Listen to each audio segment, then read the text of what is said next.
Assalamu alaikum everyone. My name is Rushina Munir and I have done my MSc Zoology from GC University. Today I am presenting a topic through the platform of MK Preparations, which is a highly well-developed and well-growing institution for online learning. So my topic of presentation is gaseous exchange in fishes. Though the topic is simple, but it is interesting too. Before moving toward the main content of the topic, after discussing the topic, we will be able to learn about different terms that are related to gaseous exchange, and then we will discuss in detail the mechanisms that are involved in gaseous exchange. The first one is pumping mechanism, then we will discuss ram ventilation, and the third one is counter current mechanism. At the end, we will also discuss some important MCQs related to this topic. The term gas exchange is simple, as we all know that during the gaseous exchange, animals exchange different gases. For example, they take in oxygen and give out carbon dioxide. Fishes use different structure, basically gill structure, to exchange gases with their environment. Actually जो fishes हैं इनको अपने environment में थोड़ी सी gaseous exchange में ये difficulty face करनी पड़ती है कि वाटर के अंदर जो ऑक्सीजन कंटेंट है वो कम होता है, ऑक्सीजन की क्वांटिटी वाटर में कम पाई जाती है। अगर हम इसका एयर के साथ परसेंटेज में कंपैरिजन करें तो ये ऑलमोस्ट 21% और 1% का रेशियो बनता है वाटर और एयर का। So to balance this difficulty, fishes exchange large quantities of water through their gills. When they are exchanging large quantities of water through their gills, which means that they are obtaining large quantities of oxygen for their body to meet the needs of oxygen. Next, there are some terms that are related to gills, and these are the structures that also perform some specific functions for the gills. The first one is operculum. Basically, operculum means the little lid, and we know that the word lid is used to cover something. So the operculum is a lid or cover that covers the gill in bony fishes.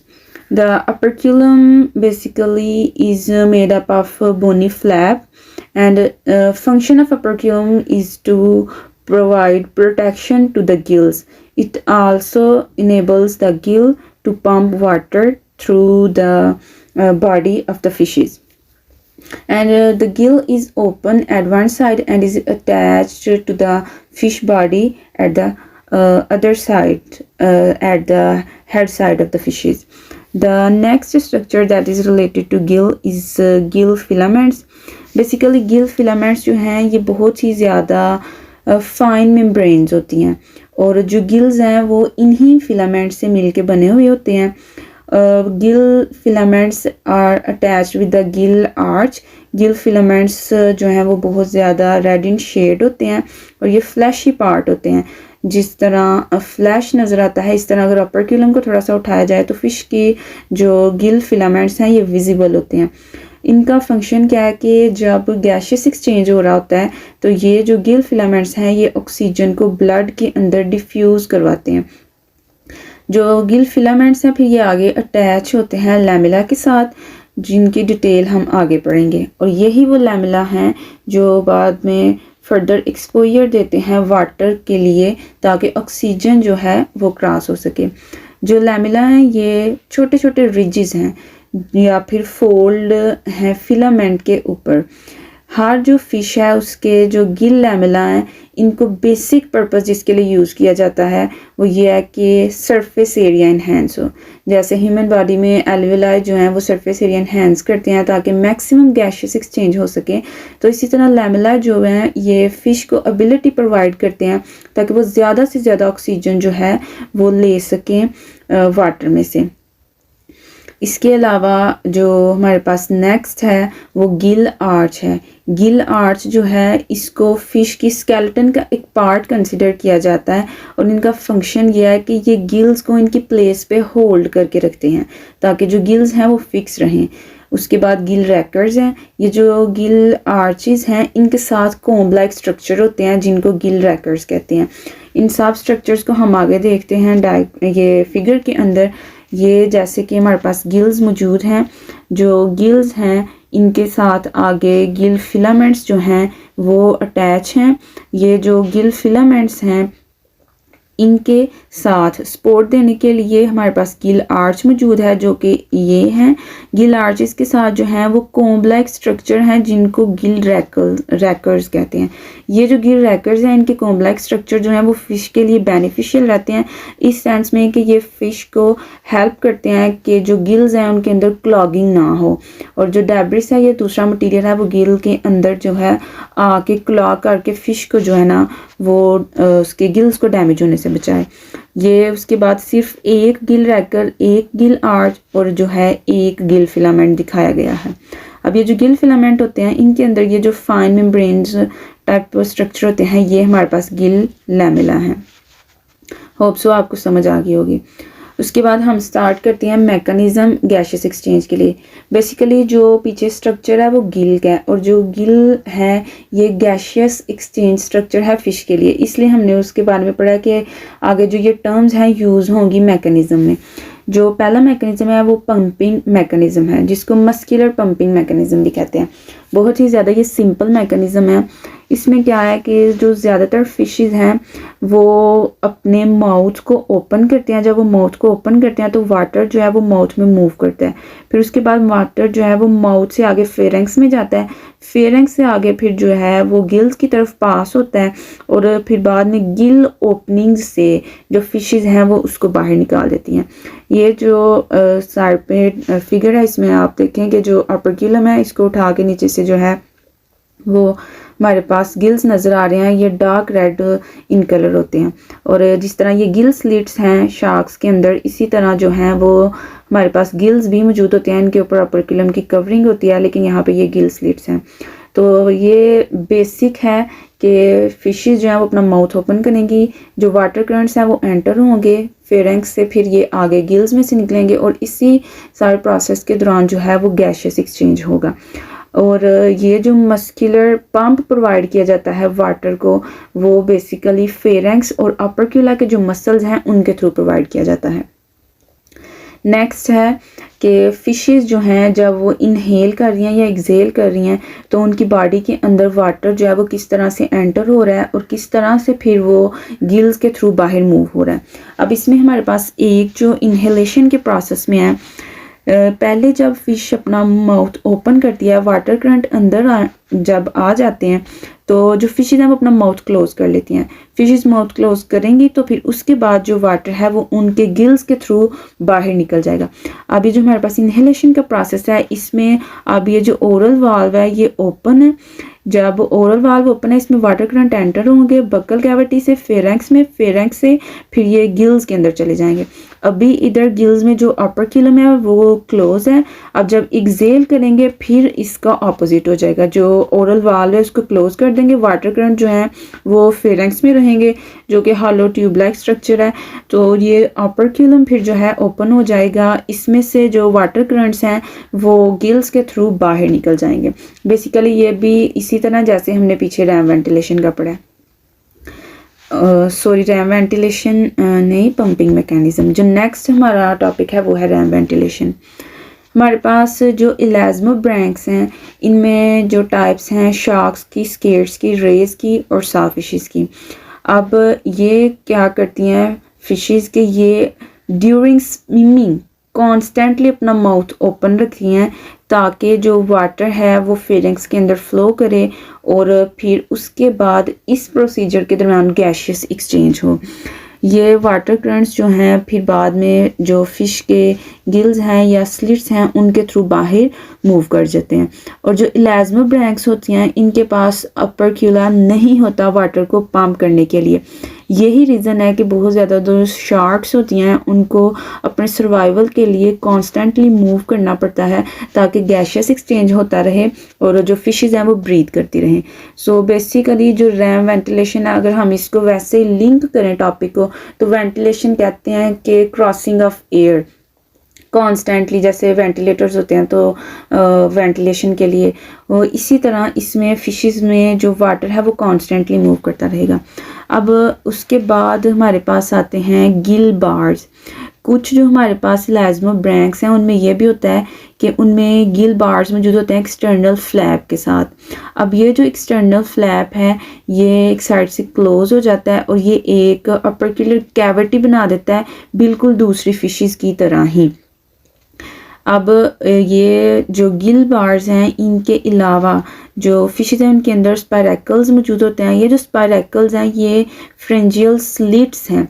ये वो फ्रेंजियल slits हैं जो alternate root provide करती हैं fishes को, कि अगर fish जो है वो अपने माउथ से वाटर को अंदर बॉडी के नहीं लेके जा रही तो फिर इन स्पायरेकल्स के थ्रू जो है वो वाटर फेरेंक्स के अंदर एंटर होगा। फिशेस के अंदर ये जो स्पायरेकल्स होते हैं ना ये एक साइड से ओपन होते हैं और जो फिश की आई होती है उसके साइड पे, आगे हम फिगर में इसको देखेंगे। जो स्पायरेकल्स होते हैं ये फिश के माउथ में बेसिकली जो हैं वो ओपन हो रहे होते हैं कि माउथ क्लोज है, लेकिन इन स्पायरेकल्स के थ्रू जो वाटर है वो फिश की बॉडी के अंदर एंटर होगा गैशियस एक्सचेंज के लिए। और फिर जो गिल्स हैं जो गिल्स के ऊपर स्लिट्स हैं उनके ज़रिए ये बॉडी से बाहर चला जाएगा। ये इधर देखिए डायग्राम में जो फिगर है ये आई है फिश की आई के साथ ही ये स्पायरेकल है। अब अगर फिश का माउथ जो है वो क्लोज है तो इन स्पायरेकल्स के थ्रू जो वाटर है वो डायरेक्टली फेरेंक्स में या माउथ में जाएगा और वहाँ से फिर गैशियस एक्सचेंज के बाद गिल स्लिट्स के थ्रू जो है वो मूव कर जाएगा।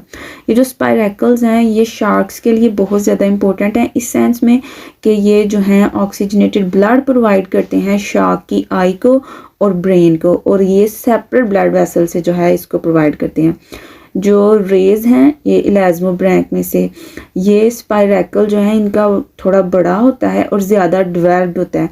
इसको भी जो है रेज यूज़ करती हैं वाटर को पंप करने के लिए गिल्स की तरफ, ताकि जो रे है वो ब्रीथ कर सके, हत्ता कि अगर वो सैंड के अंदर बरिड है तब भी, उसका माउथ क्लोज होने के बावजूद भी।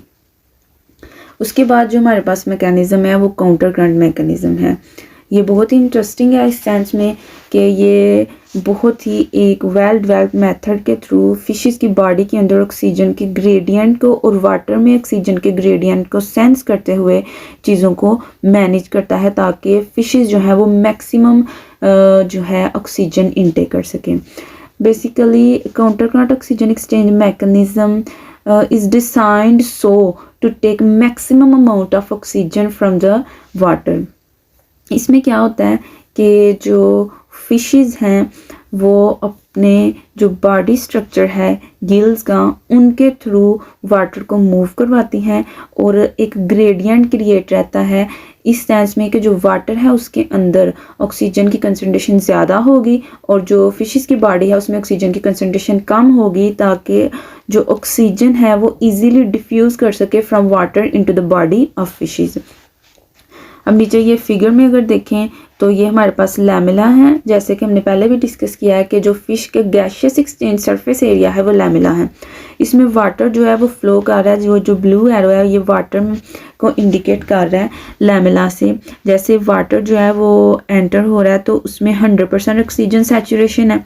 अब जब ये 100% ऑक्सीजन सैचुरेशन लैमेला में से गुजरेगी तो जो लैमेला है इसमें से ये 90% लेट्स सपोज ऑक्सीजन को जो है वो डिफ्यूज़ कर लेते हैं, बाकी जो 70% अगर आ रही है उसमें से 60% कर लेते हैं, 40 आ रही है तो उसमें से 30% इसी तरह सो ऑन ये अपनी बॉडी के अंदर डिफ्यूज़ कर लेते हैं। तो ये वाटर करंट जो है इस तरह कॉन्स्टेंटली गुजरते रहते हैं और जो फ़िश की बॉडी है ये वाटर में से मैक्सिमम अमाउंट ऑक्सीजन की सक करती रहती है। उसके बाद ये स्ट्रक्चर है, इसके थ्रू बहुत ही ज़्यादा आसानी से समझा जा सकता है काउंटर करंट जो मैकेनिज़्म है उसको। ये गिल आर्चेस हैं और साथ में डायरेक्शन ऑफ वाटर फ्लो है, ये हमने सारा जो है वो पहले डिस्कस कर लिया। अपर्क्यूलम है, गिल आर्च जो है वो उसके साथ गिल फिलामेंट्स अटैच है। अब ये जो गिल फिलामेंट्स हैं इनके अंदर जो लैमेला मौजूद हैं, ये लैमेला जो है सरफेस एरिया प्रोवाइड कर रहे हैं गैशियस एक्सचेंज के लिए। जब वाटर इन लैमेला के बीच में से जो है वो फ्लो करेगा तो उसमें से डिफ्यूजन के प्रोसेस के थ्रू ऑक्सीजन को ऑब्जॉर्ब कर लिया जाएगा। बेसिकली यही जो है वो Now let us discuss some important MCQs that are related to this topic. The first one is the structure of a gill includes gill arch and gill filament, gill arch, lamella and blood vessels. Gill arch, option D is gill filament, lamella and blood vessels. As we have discussed the whole structure of gill, so the correct option is D. What is the primary organ in a bony fish respiratory system? The option A is gills, fin, scales or mouth. Fins and scales में तो कोई confusion नहीं है, gills और mouth में। जो गिल है ये ही बेसिकली फ़िश के लिए प्राइमरी रेस्पिरेटरी ऑर्गन है जो हेल्प करता है फिशेस को ब्रीदिंग में। RAM ventilation occurs in mammals, fishes, plants and birds. Correct option है बी, फिशेस में रैम वेंटिलेशन का जो है वो मैकेनिज्म होता है। उसके बाद हमारे पास है gaseous exchange is hard for fishes. जो गैशियस एक्सचेंज का प्रोसेस है वो फिशेस के लिए हार्ड है। रीज़न क्या है? They have less surface area, less oxygen in water, they don't have lungs, all of this. Starting पे हमने डिस्कस किया था कि जो फिशेस हैं उनको थोड़ी सी डिफ़िकल्टी फेस करनी पड़ती है because less oxygen in water. Next, Gill filament is composed of gill arches, फ्रेंजियल slits and फ्रेंजियल lamella.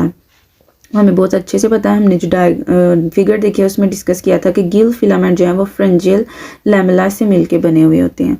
सो इसका करेक्ट ऑप्शन जो है वो फ्रेंजियल लैमेला है। उसके बाद है elasmobranchs don't have opercula. So it was the topic that we have discussed. Hope so we made it happen. Thank you so much for your concentration. Allah Hafiz.